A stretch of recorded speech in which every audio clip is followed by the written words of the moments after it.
Formal nang nanumpa bilang bagong pinuno ng NDRRMC si retired Vice Admiral Alexander Pama. Pinalitan ni Pama si Undersecretary Eduardo Del Rosario na nagbitiw sa pwesto kamakailan dahil sa problema sa kalusugan.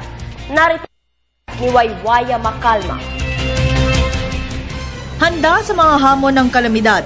Iyan ang binitiwang salita ng bagong hepe ng Office of the Civil Defense na si retired Navy Chief Alexander Pama.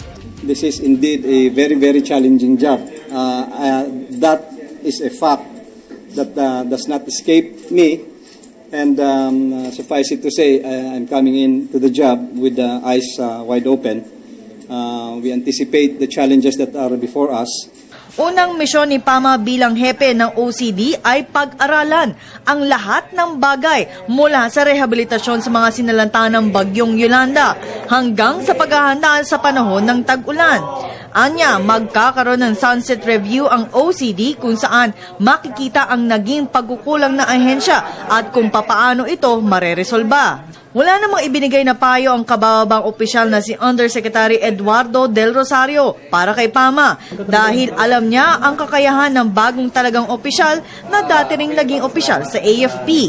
Sa ngayon ay mananatili sa pribadong Del Rosario at kanya namang pinabulaanan ang mga ulat na may natanggap siya na pressure na mag-resign sa kanyang posisyon. Anya, kailangan na niya munang magpahinga sa public service na umabot sa 38 taon. Dahil simula nang magretiro siya bilang sundalo ay kaagad siyang binigyan ng pwesto sa NDRRMC.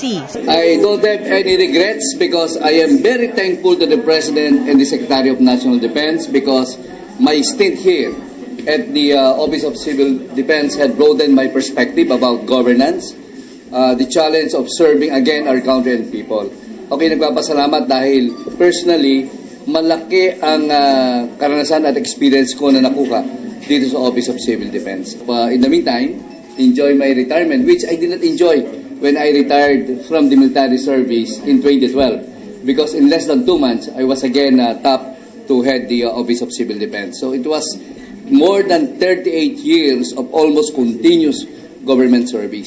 So, siguro naman I can relax for a few months, maybe work, but most likely in the private sector. Para sa telebisyon ng Bayan, Waywaya Macalma.